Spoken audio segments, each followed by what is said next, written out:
His pace slowed, then stopped. He drew back just enough to make me look up. "They're here," he said, calm as ever. "Now the real fun starts." And just like that, he left, walking out to greet them. Before we jump in real quick, most of you who enjoy these videos still haven't subscribed. If you're one of them, please take a second to hit that button. It helps with channel growth so much and means more than you know. And if you're already subscribed, thank you. Now let's begin. Michael's hands were strong on my waist as he moved against me, slow and deliberate, like he had all night. I was perched on the edge of the desk, skirt hiked up, pulled close against him, breath caught as I tried to stay quiet. Music pulsed from the main hall, my friends laughing and dancing just beyond the door. Michael was one of my boss's associate soldier. Quieter, but nothing about him felt hesitant. He was steady, focused, every motion intentional, every touch filled with control. He moved like a man who knew exactly what he wanted. And that was exactly what drew me to him. "You like this, don't you?" he whispered, voice rough and low against my ear. The risk, I couldn't speak. I held onto his shoulders and nodded, barely stifling a sound as he leaned in closer. His focus sharpened, confident and unwavering. I felt the desk shift beneath us, his grip steady as he held me in place.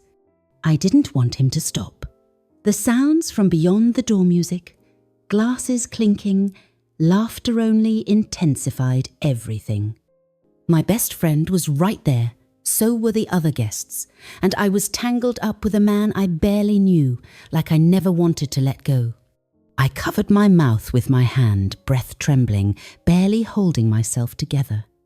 His attention never wavered. If anything, he seemed even more drawn in by how close we were to being discovered. Then he froze. I looked up, breath sharp. James stood in the doorway, my boss's right-hand man, always composed and serious, now completely silent. Michael stepped back, already straightening himself. "Go," he muttered. I slid off the desk, heart still racing, heat pulsing under my skin, and hurried past James back to the party. I found a quiet corner, still flushed, skirt smoothed down, but the memory of Michael's touch lingering everywhere. My pulse hadn't slowed. The energy still hummed under my skin. The party continued around me, but what Michael had started, I could still feel everywhere. The next afternoon, I got a message from a number I didn't recognize. "You looked good last night. Want something even better?" It was James. I was already warm, thinking about how he'd looked at me in the office. The intensity, the silence, how he walked away without saying a word. He hadn't told anyone, hadn't said anything at all, but now he was saying exactly what I wanted to hear. "Come by, I'll make it worth your time." He'd always been the intense one, the most serious of my boss's circle, always analytical, always observing everything with those sharp eyes. But now it felt different pointed, direct like he knew I'd say yes, and he was right.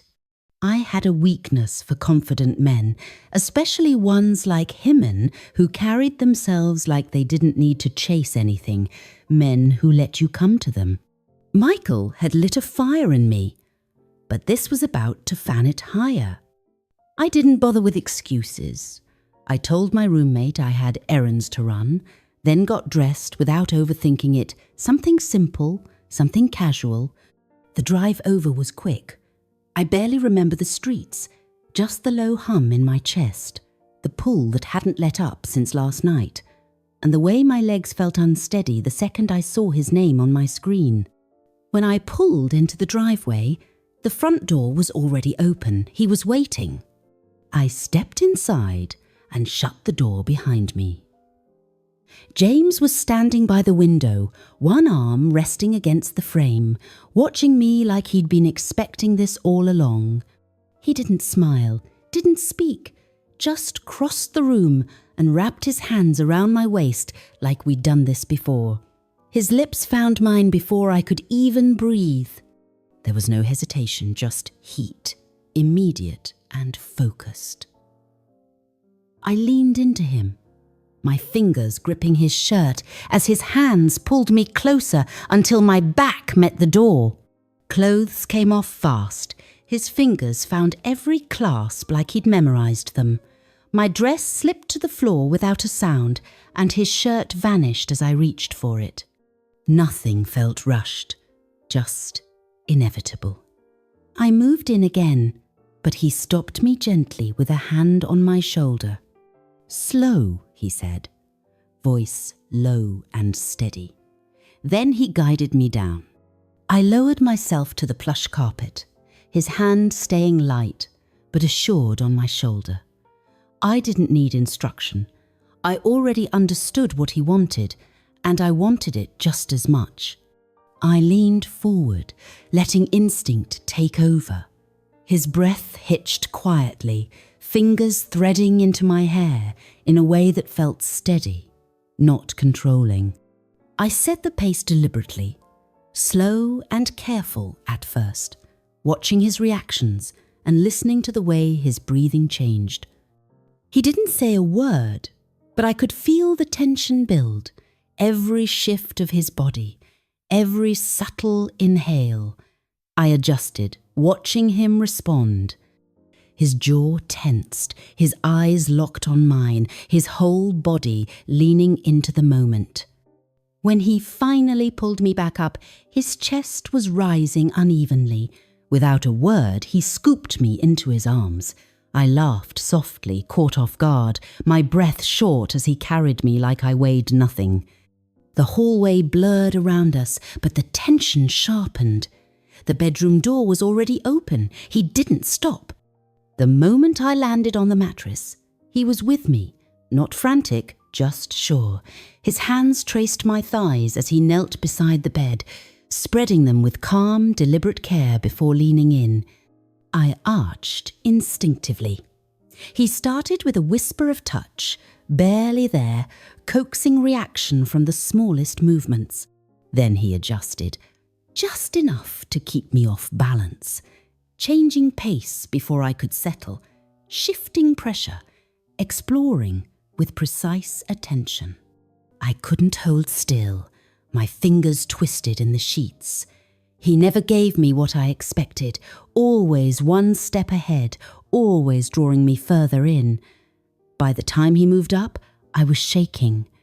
He hovered over me, one hand at my waist, the other braced beside my head. When our bodies met, it wasn't rushed. He moved against me with quiet certainty, every shift deliberate and smooth.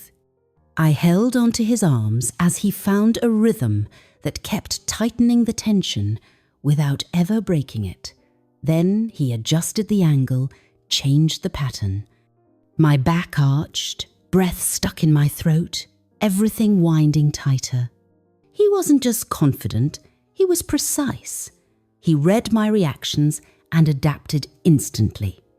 Not by luck and purpose, it worked. I whispered his name before I realized I had. He smiled against my neck like that was exactly what he'd been waiting for. His pace changed again, slower, heavier, pulling me further in with each movement. I reached for the headboard, trying to hold myself steady, but the tension kept rising. I almost missed it, just a faint knock, more like a tap. James stilled. He kissed my collarbone once, then stood up without a word. I watched him walk away, heart thudding. They were here. Once they were inside the room, they stood near the bed, calm and composed. There was no awkwardness, no pause, just presence. I sat up slowly, breath still uneven, and met their gaze. No one spoke. I slid to the edge of the mattress and lowered myself to my knees. James stepped forward. I reached for him without hesitation, my fingers running down his thighs as I leaned in. His breath slipped out, sharp and quiet, one hand brushing my cheek. Michael moved in beside him. I welcomed him with the same ease, one hand moving to him while the other kept its rhythm. I alternated gently, shifting focus between them, reacting to their movements and the way their breathing changed. David stepped in last me boss, the one I'd been secretly watching for months. I looked up at him, then leaned in, planting a soft kiss just above his hip. His hand landed on my shoulder, light but firm. I kept the motion going, circling between them, maintaining the rhythm as their restraint started to wear thin. When they lifted me, my whole body buzzed. James and Michael moved in sync, one beneath my arms, the other under my knees. They lowered me onto the bed, like I was nothing but breath and weightless heat. David stepped between my legs the second I settled. "Finally my turn," he said, voice low. I didn't speak, just waited. He leaned in with care, adjusting my position with one hand at my hip and the other behind my knee. I gripped the sheets as he began to move, measured and grounded, pulling me into his rhythm without force. James leaned down, his mouth at my collarbone, breath skimming across my skin. Michael knelt beside me, brushing hair from my face as he brought himself close again. I opened to him without hesitation. David never faltered.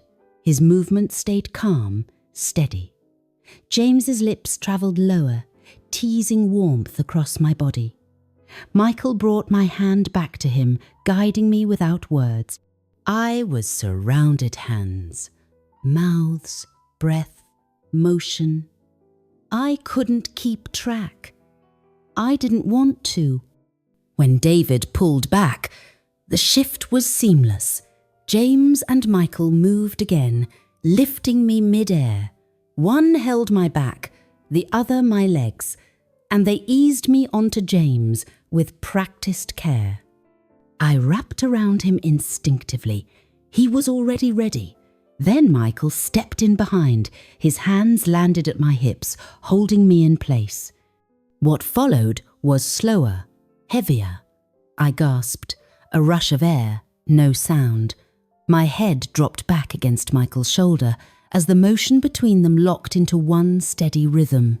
I was held, moved, surrounded, my breath fractured, pulse racing, everything tangled in theirs. When they finally lowered me again, I was trembling, but David was already waiting, lying back, ready. I climbed over him, palms braced on his chest, legs shaky beneath me. He caught my hips and steadied me as I began to move with him. Gradual rolling rhythm that built with every shift. James returned behind me. His hands circled my waist, anchoring me as he pressed in closer. Each movement from him tightened the pressure between me and David. Then Michael stepped forward. He reached for me. I welcomed him again, bringing him into the rhythm with us, all three together. Thought vanished. Time stretched. I let go of everything. Every breath, every sound, every inch of me was wrapped in them. I didn't care where one ended and the next began.